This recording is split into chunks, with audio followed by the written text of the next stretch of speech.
Hills assembly నియోజకవర్గం ఉప ఎన్నిక పోలింగ్ ప్రశాంతంగా ముగియడంతో దానికి సంబంధించిన ఎలక్ట్రానిక్ ఓటింగ్ మెషిన్లు స్ట్రాంగ్ రూమ్ కు తరలించారు. ఎన్నికల ప్రక్రియలో కీలకమైన ఈ ఘట్టంలో అన్ని పోలింగ్ కేంద్రాల నుంచి ఈవీఎంలను కోట్ల విజయభాస్కర్ రెడ్డి స్టేడియంకు చేర్చారు. ఈ స్టేడియం ప్రాంగణంలోనే కౌంటింగ్ కు అవసరమైన స్ట్రాంగ్ రూమ్ ను ఏర్పాటు చేశారు. ఈవీఎంల భద్రత కోసం మూడంచెల భద్రతా వలయాలను ఏర్పాటు చేశారు. సెంట్రల్ ఆర్మ్డ్ పోలీస్ ఫోర్సెస్, స్థానిక పోలీసులు, సీసీ కెమెరాల నిరంతర నిఘాలో ఈవీఎంలు భద్రంగా ఉన్నాయి. ఓట్ల లెక్కింపు వరకు ఈ స్ట్రాంగ్ రూమ్ వద్ద మూడంచెల భద్రత కొనసాగుతుంది. నవంబర్ 14 శుక్రవారం ఓట్ల లెక్కింపు చేపడతారు. దీనికి సంబంధించిన మరిన్ని వివరాలను మా ప్రతినిధి సుచిత అందిస్తారు. నిన్న జూబ్లీహిల్స్ బై ఎలక్షన్స్ అయితే మొత్తం పూర్తయ్యాయి 6ంటికి. అయితే ఎలక్షన్స్ తర్వాత ఈవీఎంల కౌంట్ చేసే వరకు కూడా అదే ఉత్కంఠభరితమైన పరిస్థితి కనిపిస్తూ వస్తుంది. ప్రస్తుతం మనమైతే కోట్ల విజయభాస్కర్ రెడ్డి స్టేడియం దగ్గర ఉన్నాం. చూస్తున్నాం కదా ఈవీఎంలకు ఎటువంటి భద్రత అయితే ఏర్పాటు చేశారో. అంటే ఇక్కడ కూడా మేజర్ గా అదే మూడంచెల భద్రత కూడా ఏర్పాటు చేసినట్టుగా కూడా తెలుస్తూ వస్తుంది. నిన్న నుంచి కూడా చెప్పుకుంటూ వస్తున్నాం మూడంచెల భద్రత అనేది. ఒకటి వెబ్ కెమెరాస్ ద్వారా టెలికాస్టింగ్ అయితే, ఇంకొక వైపు బయట లా అండ్ ఆర్డర్ పోలీసులతో పాటు కేంద్రం నుంచి వచ్చిన 8 కంపెనీల నుంచి వచ్చిన సిఐఎఫ్ బలగాలు, అలాగే మూడోది డ్రోన్ సెక్యూరిటీ సిస్టమ్. ఈ మూడింటి కూడా ఇక్కడ కూడా పహారా పెట్టాలని అయితే చెప్పుకోవచ్చు. నిన్న 407 పోలింగ్ బూతుల్లోంచి వచ్చిన ఈవీఎంలన్నింటినీ కూడా అయితే కాట్ల విజయభాస్కర్ రెడ్డి స్టేడియంలో అయితే ఉంచినట్టుగా తెలుస్తుంది. అయితే ఈ స్టేడియంలోనే కౌంటింగ్ కూడా జరగబోతుంది 14వ తారీఖు. అయితే మేజర్ గా ఈ బాక్స్ లోనే అయితే జూబ్లీహిల్స్ సంబంధించిన ప్రధాన పార్టీ అభ్యర్థుల భవితవ్యం కూడా రాసినట్టుగా కూడా తెలుస్తుంది.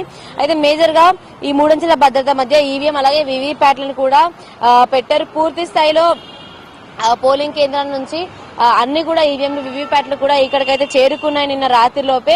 అయితే స్టేడియం ఈ పరిసర ప్రాంతాల్లో కూడా పోలీసులకి గట్టి భద్రత ఏర్పాటు చేశారని చెప్పుకోవచ్చు. మనం చూస్తున్నాం ఆల్రెడీ అసలు సంబంధించిన వ్యక్తులను ఎవరిని కూడా లోపల రానిచ్చిన పరిస్థితి కనిపిస్తుంది.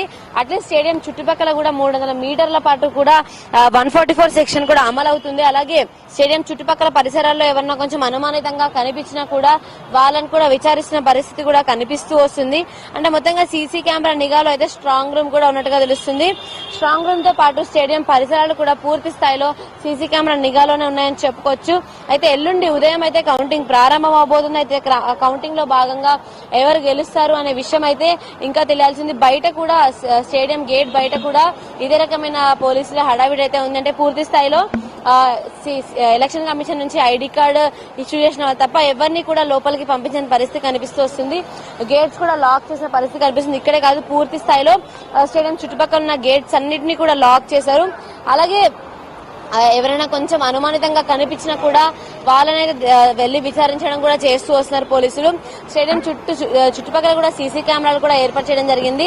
అంటే పూర్తి స్థాయిలో స్టేడియం ఈ ఏరియా కాకుండా బయట పోలీసుల నుంచి అటువైపు నుంచి కూడా లోపలికి ఎవరైనా వచ్చే అవకాశం ఉంటుంది కాబట్టి వెనక వైపున పోలీస్ గ్రౌండ్స్ దాంట్లో అటువైపు కూడా సీసీ కెమెరా అనేవి మొత్తం పూర్తి స్థాయిలో ఏర్పాటు చేశారు. అయితే కౌంటింగ్ ముగిసిన తర్వాత కూడా ఈ 6 నెలల పాటు ఈ ఈవీఎం మిషన్లను అలాగే వీవీప్యాట్లను కూడా భద్రపరచనున్నట్టుగా కూడా తెలుస్తుంది. అయితే నిన్న కొన్ని చోట్ల ఘర్షణలు జరిగాయి, కానీ కౌంటింగ్ రోజు మాత్రం అలాంటివి ఏమీ జరగకుండా భారీ స్థాయిలో అయితే భద్రత అయితే ఏర్పాటు చేయడం జరిగింది. నిన్న ఎలక్షన్ స్టార్ట్ అయిన ఎర్లీ అవర్స్ లో చిన్నగా గొడవలు అనేది జరిగేది. దాని తర్వాత శాంతియుతంగా అయితే పోలింగ్ కొనసాగుతూ వచ్చింది. మళ్ళీ పోలింగ్ అయిపోయి లాస్ట్ 1 అవర్ 1.5 అవర్ అంటే 4:30 నుంచి కూడా మళ్ళీ గొడవలు అనేవి మొదలు పెట్టారు. అంటే దాదాపుగా ఎర్లీ అవర్స్ అలాగే లాస్ట్ అవర్స్ లో అయితే ఈ రకమైన గొడవలు కొనసాగుతూ వచ్చాయి. కానీ మధ్యలో మాత్రం పోలింగ్ నిన్న చిన్న గొడవలు తప్ప పోలింగ్ మాత్రం శాంతియుతంగానే కొనసాగిందని చెప్పుకోవచ్చు. ఈ శాంతియుతమైన పోలింగ్ ఏదైతే కొనసాగిందో రేపు కౌంటింగ్ రోజు కూడా ఇదే రకమైన పరిస్థితి ఉండే విధంగా అయితే ఏర్పాట్లు చేసినట్టుగా తెలుస్తుంది. అంటే మేజర్ గా ఈ చుట్టుపక్కల ఏదైతే 300 మీటర్స్ వరకు చెప్పుకుంటున్నామో ఆ చుట్టుపక్కల 300 మీటర్స్ వరకు ఫైర్ ఆర్మ్స్ కానీ లేకపోతే కర్రలు కానీ వెపన్స్ కానీ ఏవి